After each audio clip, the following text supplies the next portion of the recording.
All right, thank you. Thanks to the organizers for the opportunity to be part of this great program and this wonderful institute and this beautiful city. I'm thrilled to be here.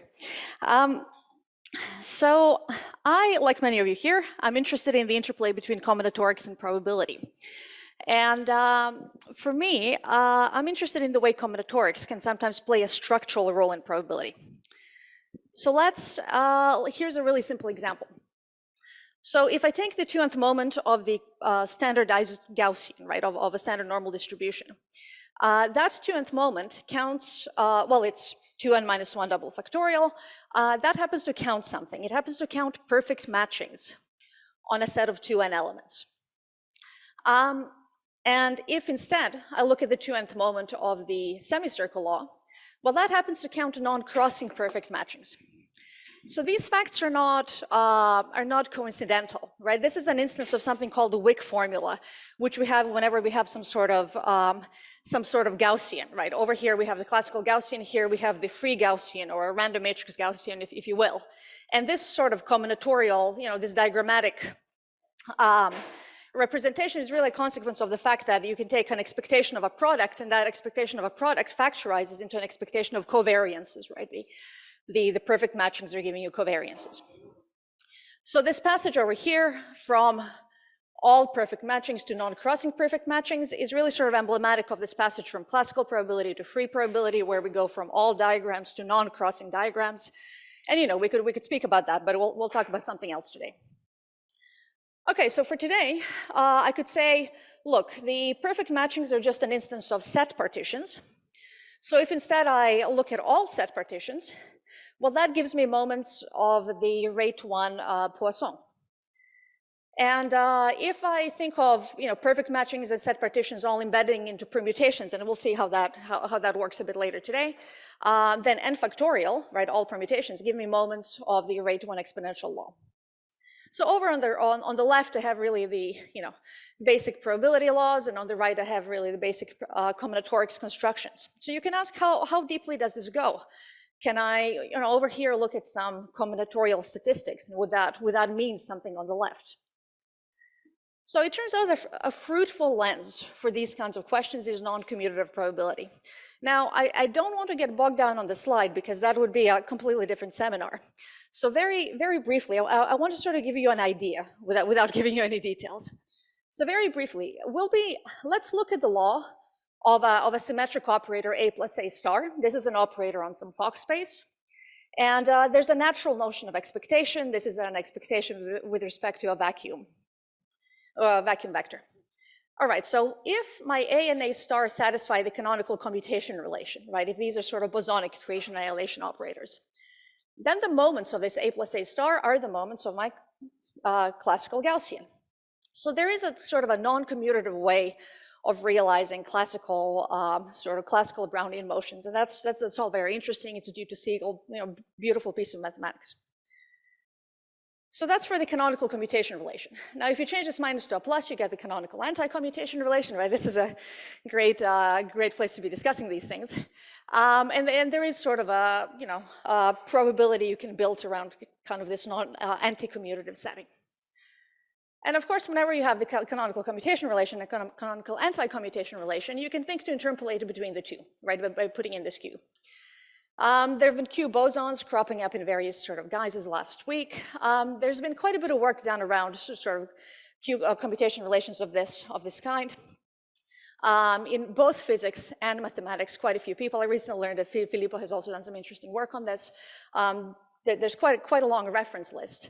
At the mathematics end, the work had sort of started out focusing on sort of positivity questions, some thorny positivity problems, and positivity is going to show up again in various guises and in today's talk.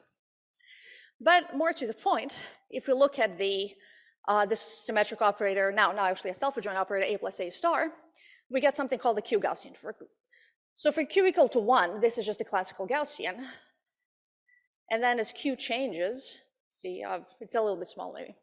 As Q changes, so at Q is equal to 0, we could recover the semicircle law. And then for Q negative, it starts kind of separating. And for Q negative 1, this is from fermionic case, we just get 2 point masses. So these are very different measures for different values of Q, right? We go from unbounded to compactly supported to purely discrete.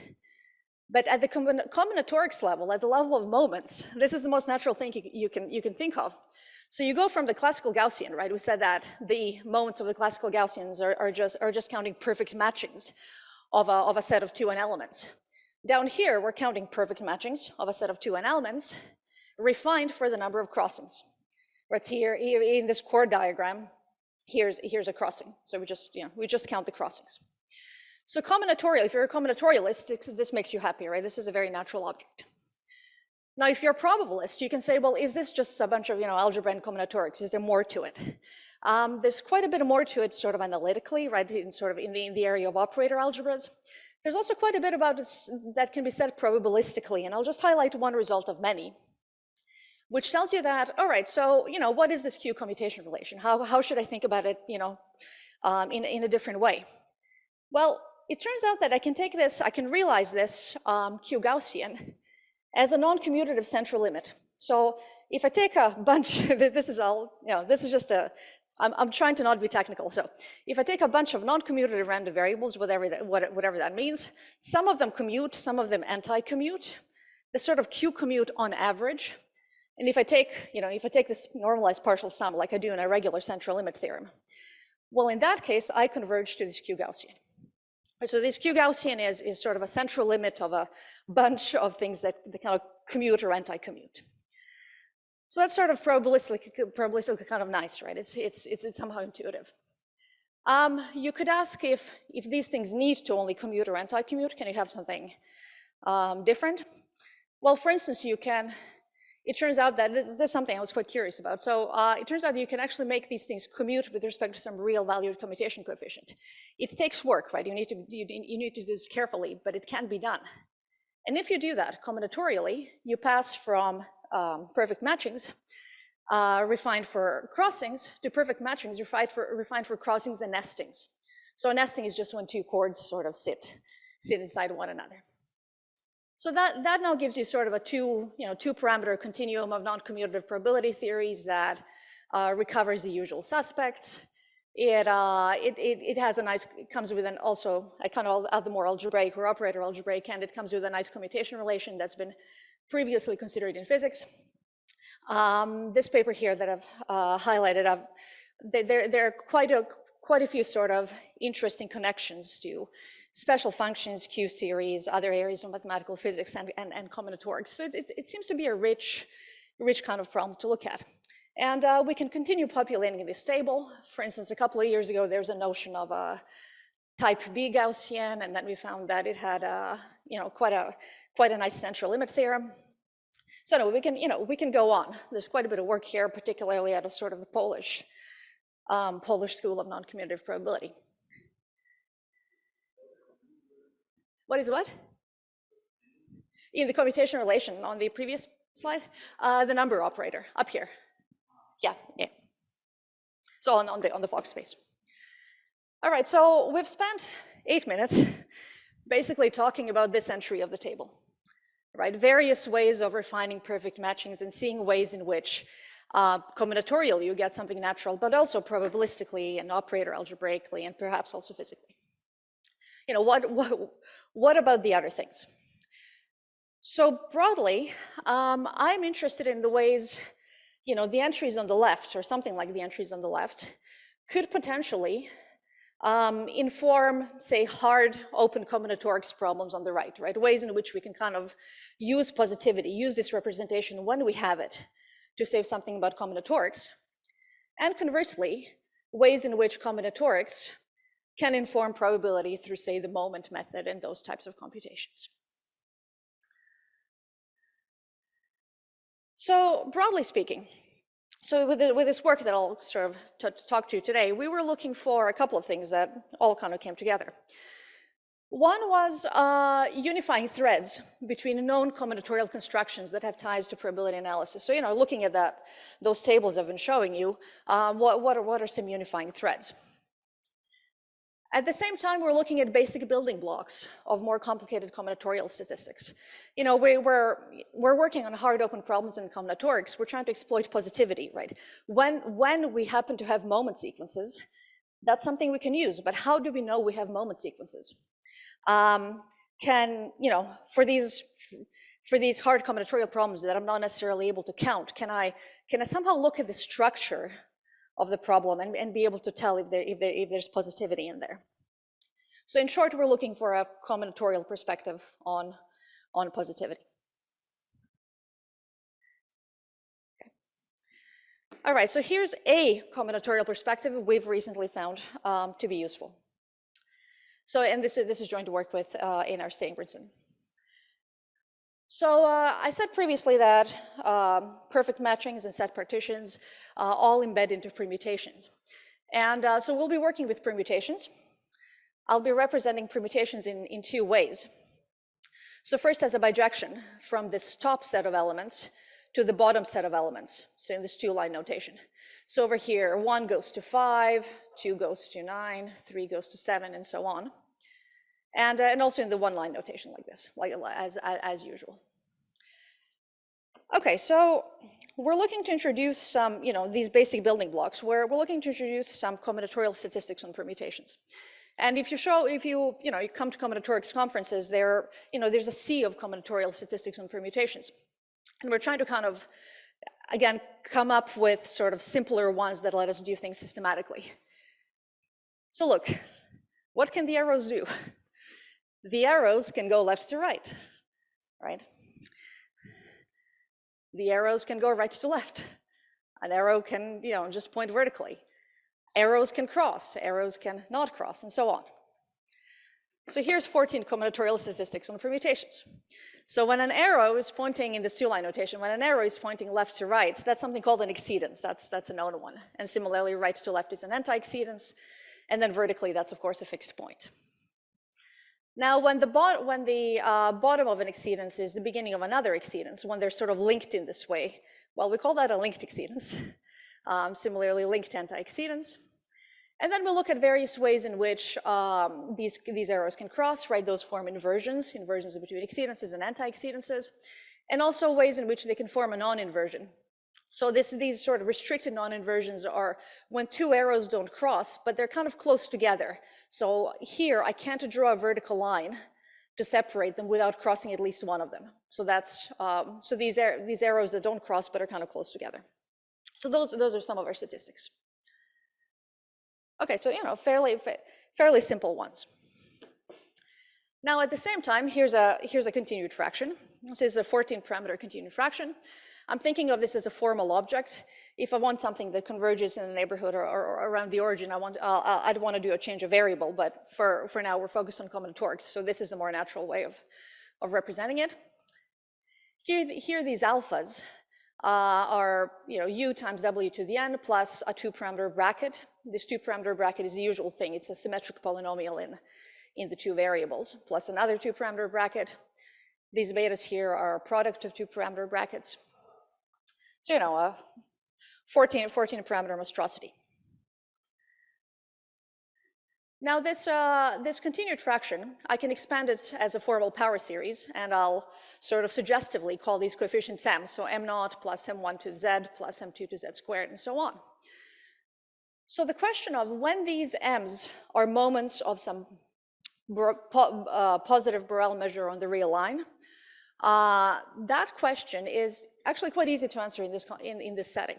So all I need to check is basically whether these betas are positive. So if I think of I should have said that earlier. So I'm thinking of setting these 14 parameters to be real numbers. So this alpha is just going to be a real number, and all I need to check is whether this beta is positive. And I'll tell you a couple of slides later why several ways of seeing why the positivity is really tied to this. So anyway, so when I have a continued fraction, positivity is easy to check. What's hard is interpreting this continued fraction combinatorially. So this is what we do. So we show that as a formal power series, this continued fraction is just a generating function of the 14 combinatorial statistics from the previous slide, right? The arrow can go left to the right, the arrow can go right to the left, the arrows can cross or not cross, and so on. right? So, so here's a, here's sort of a general-ish combinatorial theorem, right?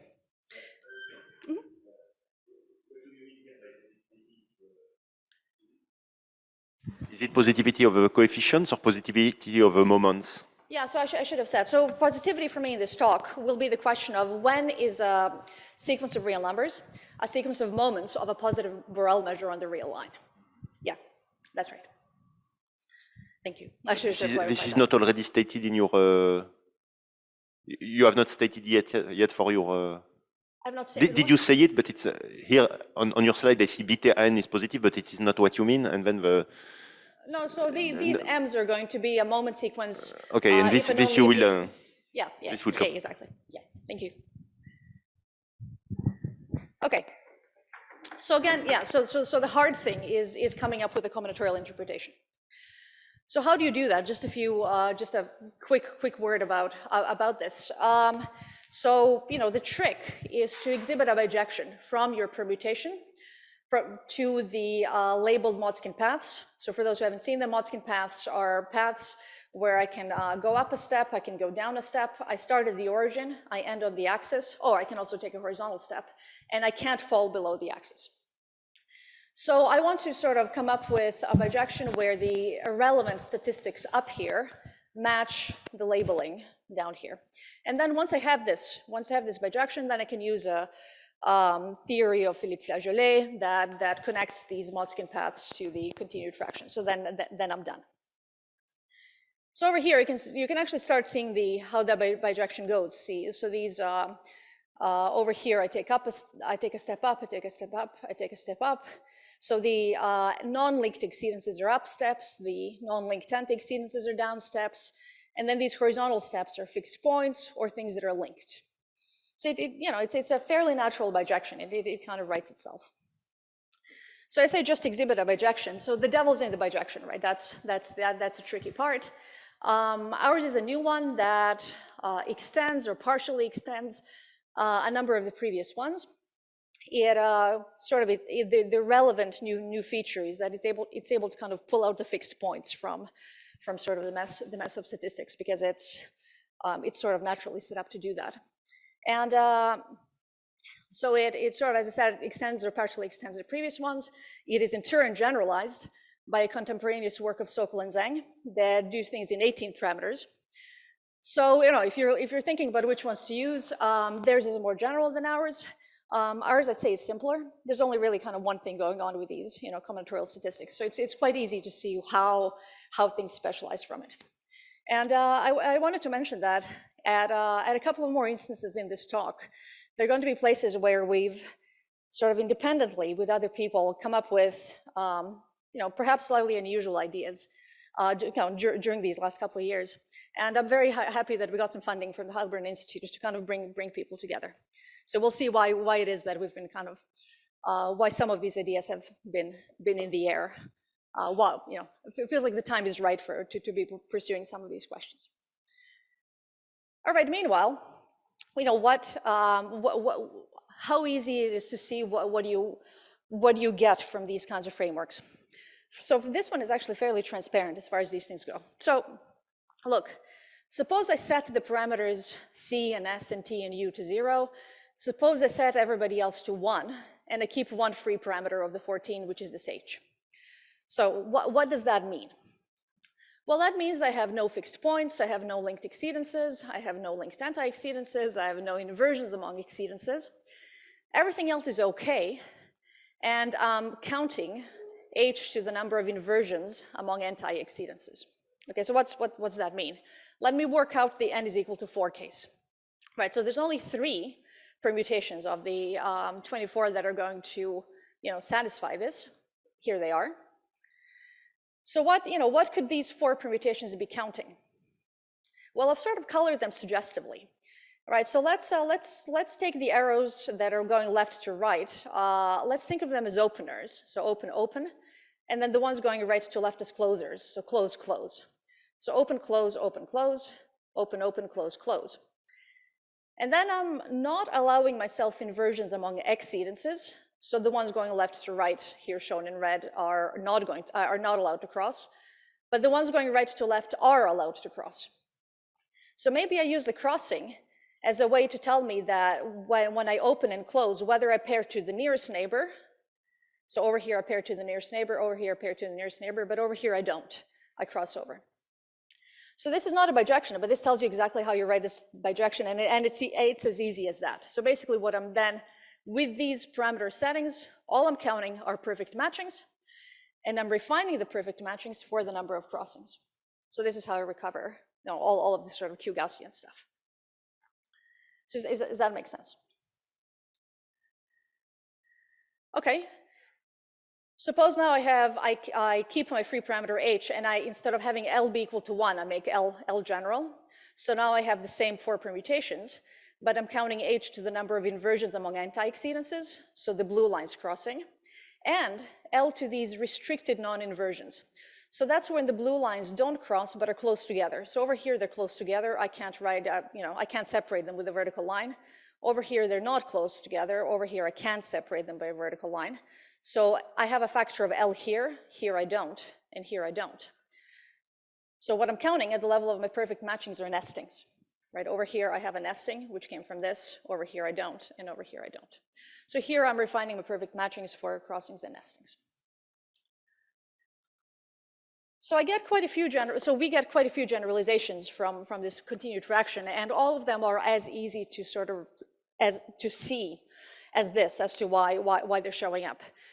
For instance, we're getting set partitions by the number of blocks, non-crossing set partitions, Eulerian polynomials, sum over permutations, and I do count descents, derangements, alternating permutations, little Schroeder numbers. All of these are known to be positive. So these are moments of respectively, of the Poisson, free Poisson, geometric, and then other measures that were sort of discovered using other methods. But we sort of get all of this wholesale. So just a few more words about positivity. So we were just a couple of slides ago discussing so the following question. So I have the sequence Mn, right? So I think of these 14 parameters now as I specialize them to be real numbers.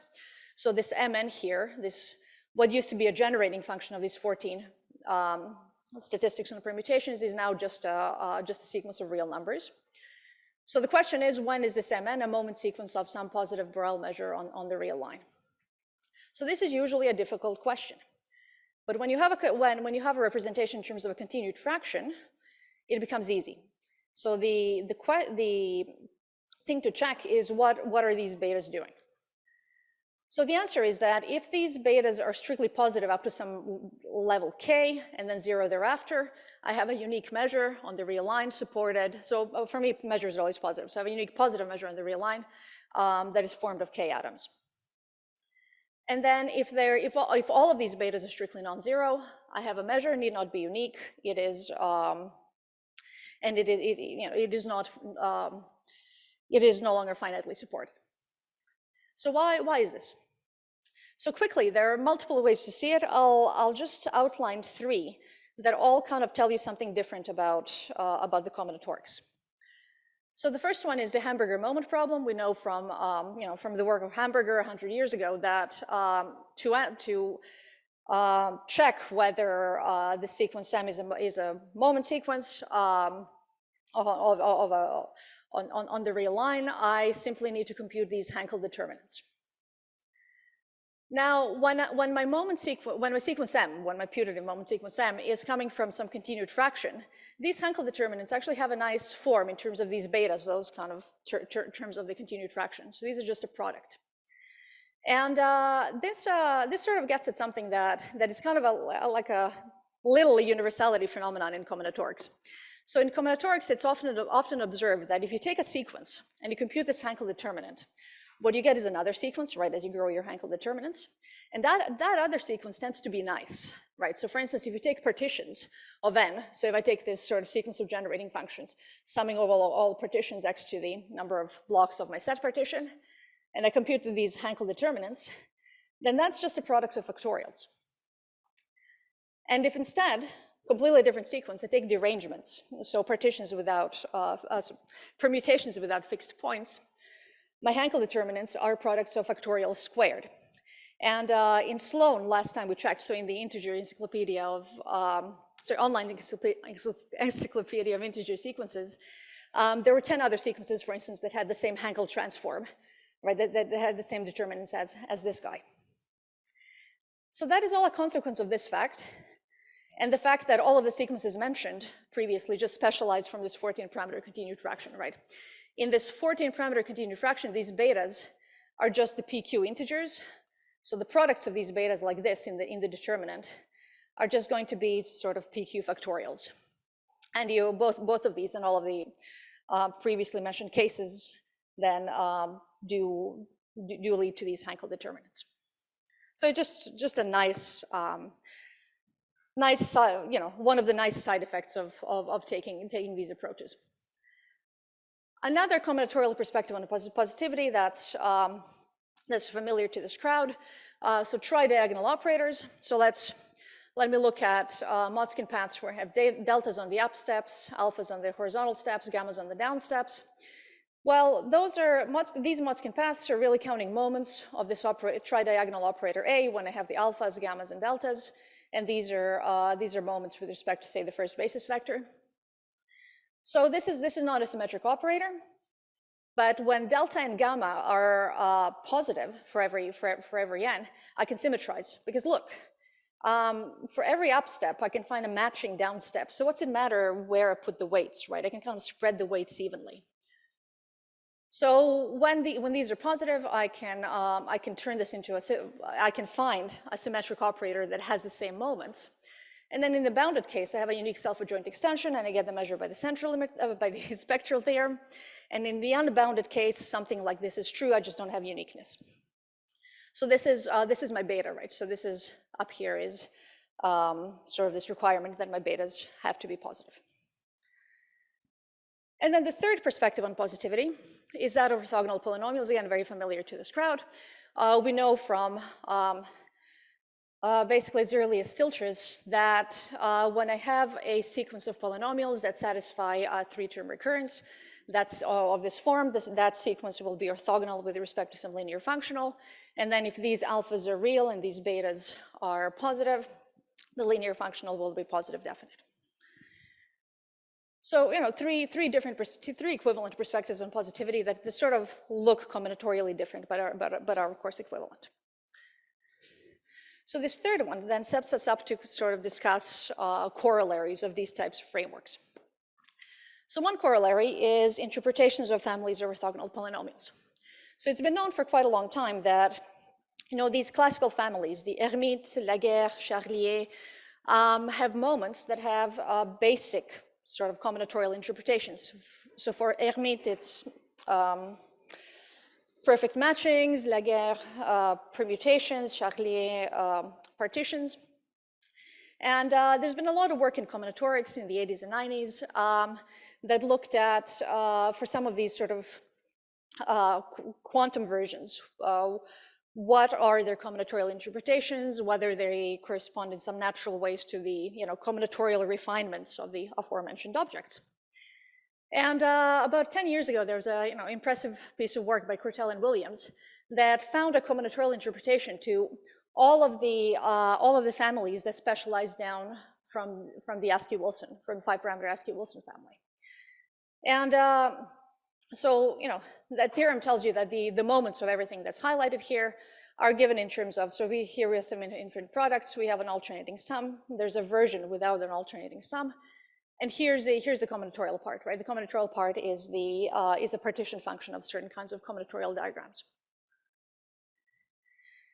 And over here we point out that if you allow yourself to sort of specialize or partially specialize some of the families, actually the moments can be just given in this raw form by those 14 combinatorial statistics. You don't need to rescale anything. It's, there they are. So this observation is actually due to Simeon and Stanton in the 90s, and now with a more powerful bijection, we can color more boxes. But it really tells you that there's sort of a skeleton, combinatorial skeleton to this scheme that seems to be, quite basic. And it really begs the question whether you can, find the combinatorics that sort of lets you, color the whole thing in a similarly elementary way. Okay, so continuing on with the corollaries of these multi-parameter frameworks, another type of corollary is it suggests new approaches to some of the hard combinatorics problems. So how many people in this crowd have heard of permutation patterns? All right, not bad, good. All right, so for those who haven't, about 2/3 I think, I'll outline briefly what they are. So think of a permutation pattern as a short permutation. Here I'm picking the permutation 1324, so just a permutation of 4 letters, so a short permutation, and a containment rule that tells you whether the short permutation is included inside a bigger permutation. So if I say a classical pattern, so the classical containment rule tells me that the short permutation can occur on any indices inside a bigger permutation. So over here, the pattern 1324 occurs in indices 2, 3, 5, and 7, I guess. Contrast that to the consecutive inclusion rule, which tells me that my pattern 1324 must occur on consecutive indices. And then both of these are generalized by what are called vincular patterns. For instance, the vincular pattern 13-24 is a pattern that requires the 1 and 3 to occur together and the 2 and 4 to occur together. So different rules, different degrees of sort of difficulty. So from now on, let me denote the AV sub pi, the number of permutations avoiding pi. So the kind of serious combinatorial study of this started with this result of Simeon and Schmidt that showed that for any classical pattern, so that's the one without any restrictions as to where the pattern can show up, for any classical pattern of length 3, just 3, the number of permutations avoiding that fixed classical pattern is just a Catalan number, right? So one of the many occurrences of Catalan numbers in combinatorics. Okay, what about patterns of length 4 or 5, or arbitrary length? Well, Stanley and Wolff conjectured a while back that actually these things grow exponentially with some growth rate that is given by the permutation pattern. And that was proven about 2 decades later by Marcus and Tardosh. So these things grow exponentially. And look, for patterns of length 4, there are only 3 symmetry classes. There's only 3 things you can count and you're done with all the patterns of length 4. How hard can this be? So for the pattern 1, 2, 3, 4, right, the increasing subsequence.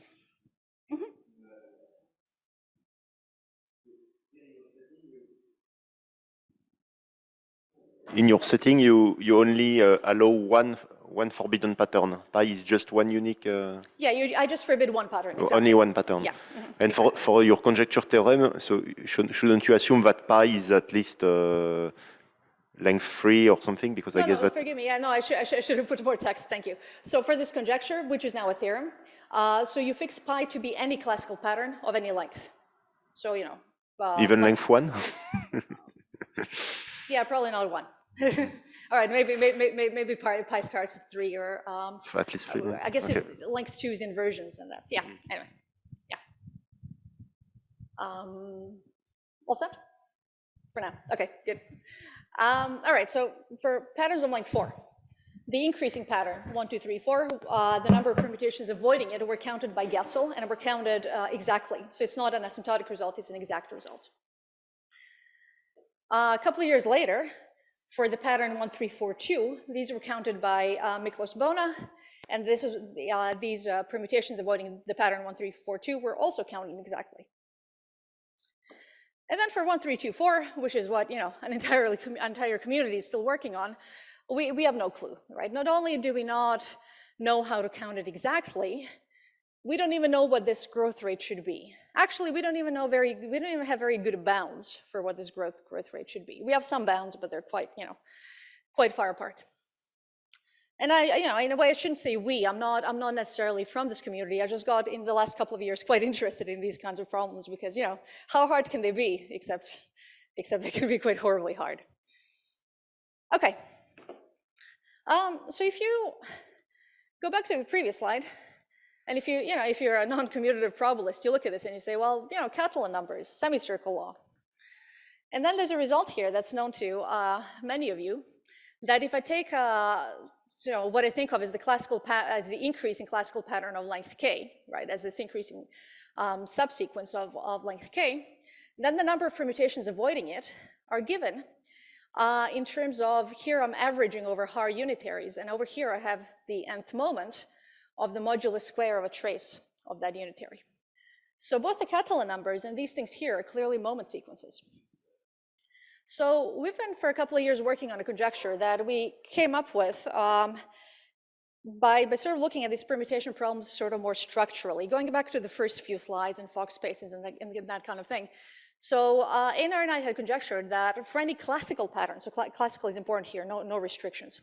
For any classical pattern pi, the number of permutations avoiding that pattern is going to be, delete stilches. We don't particularly care, but that's fine. Is going to be a moment sequence.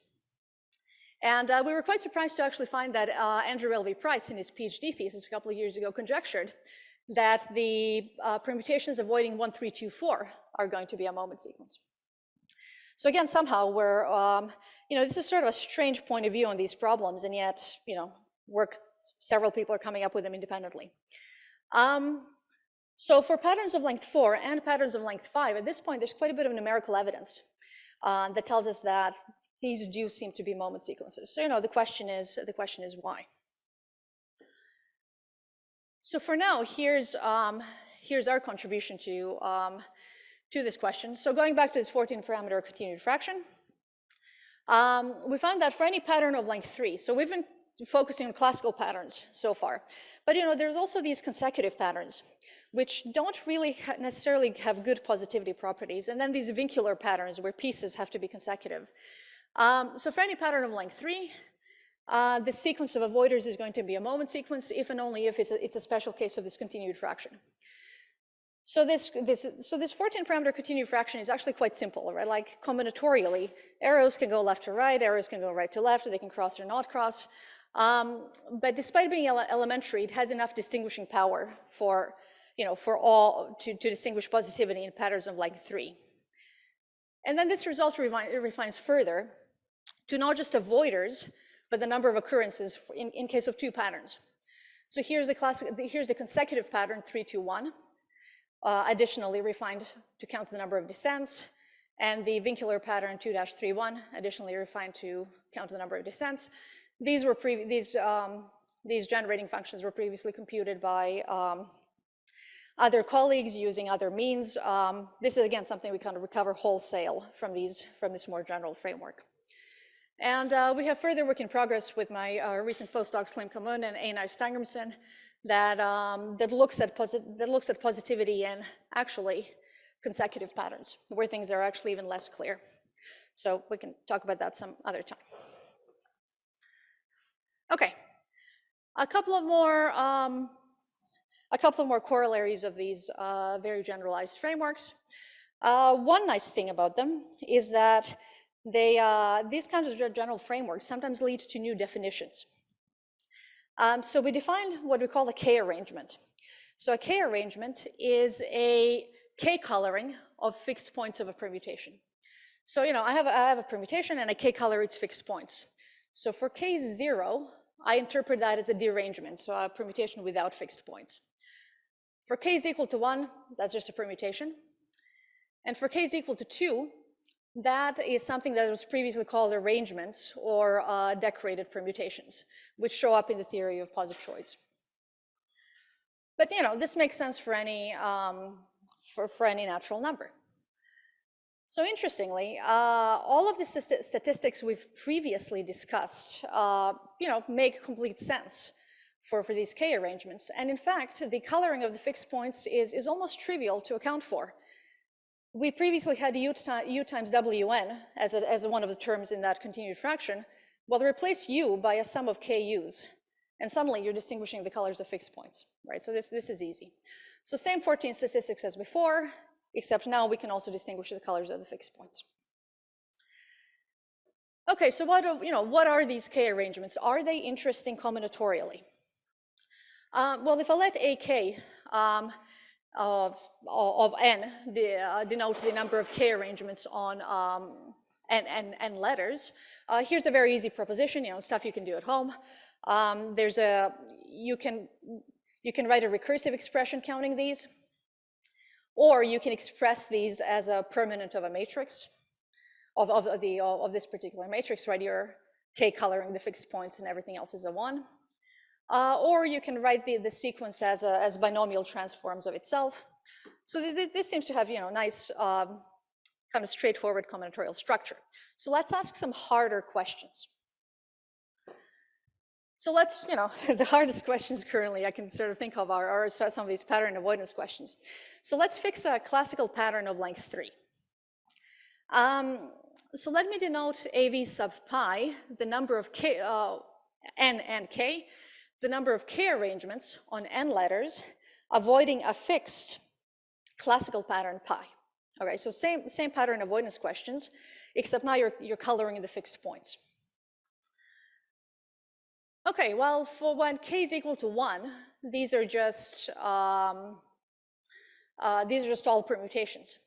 So for any classical pattern of length 3, we know from this result of Siemens and Schmidt that the number of permutations avoiding any fixed classical pattern of length 3 is just a Catalan number. All right, fine. What if we two-color the fixed points? So these are these decorated permutations.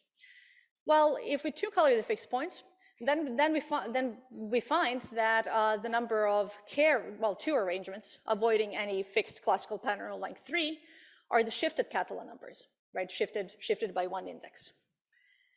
And then we conjectured, based on sort of experimentation, that for 3 arrangements, the number of 3 arrangements avoiding any fixed classical pattern on length 3 is going to be the Catalan number shifted by 2, but then you have to subtract 2 to the n, and that was proven along several others of our conjectures a little while later by Fuhan and Lin.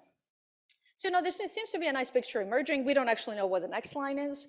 But it seems that K arrangements are combinatorially interesting. So those are derangements, and I don't remember, but yeah, I should have put it down there. There's stuff known about that. Yeah, that's a good point.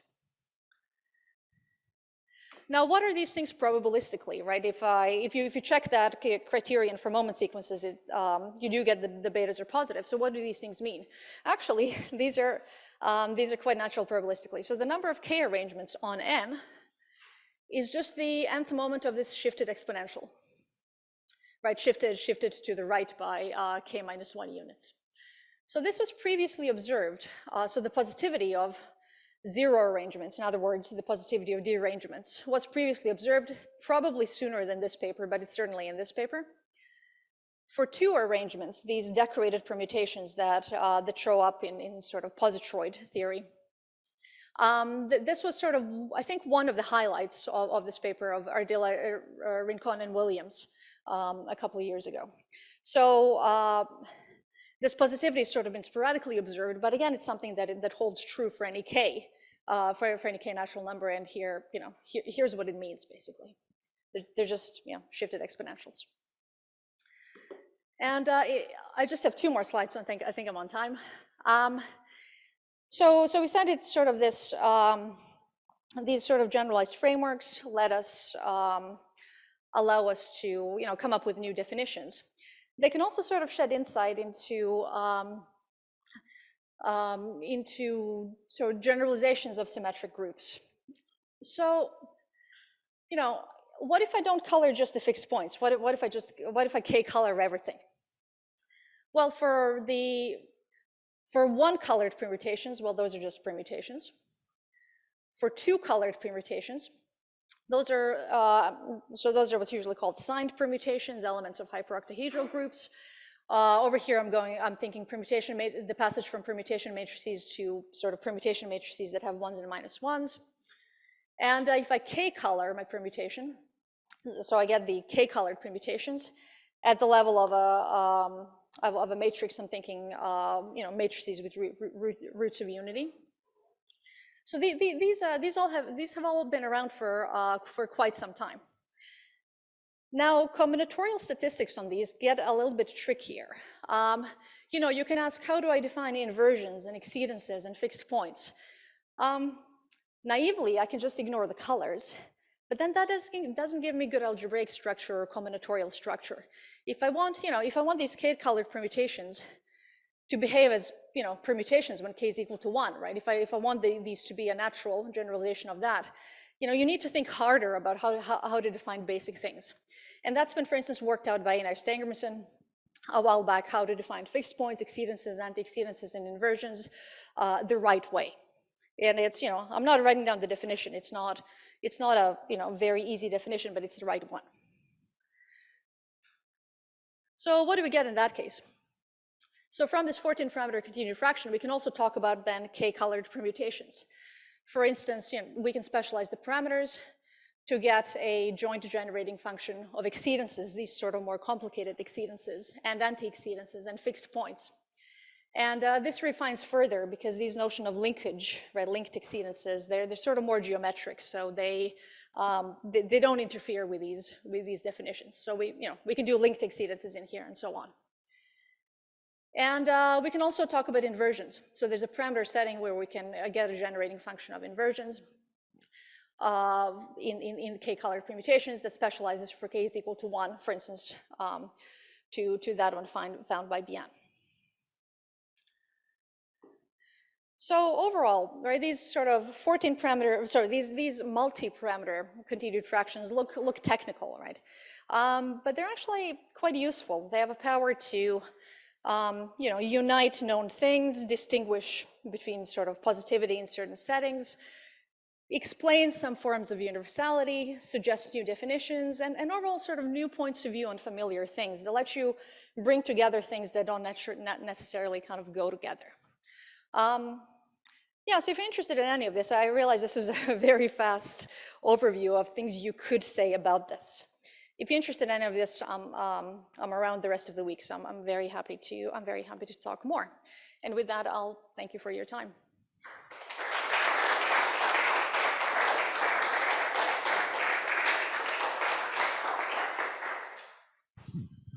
Thank you, Natasha. Are there any questions?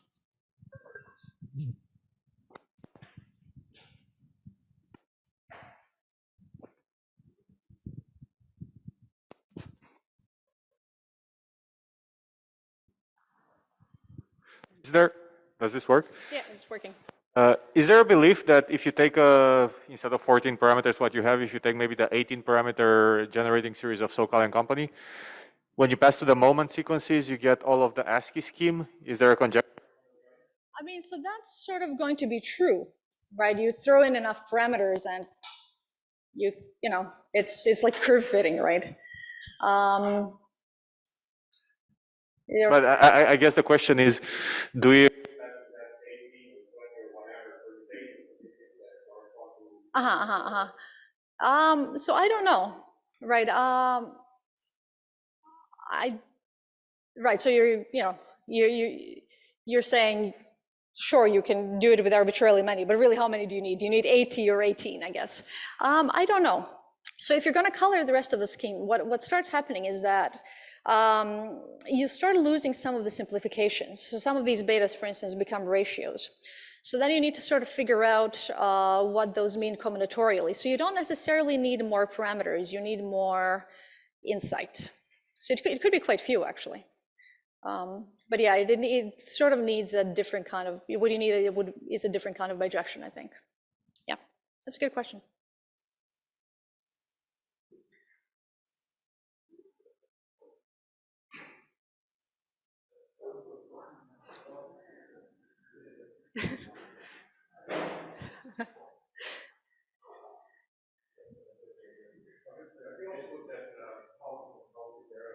So sorry, it's is it on? I don't think. Oh no. Okay. Sorry. Yeah, it's on And now. this was working. So have you thought about moments of multivariable generating functions? No, I haven't, and I'd like to. Can you're thinking sort of multivariable orthogonal polynomials, that type of stuff? No, I haven't, and this is sort of one of the reasons I'm very glad to be at this meeting. I'd love to talk more about that. Yeah.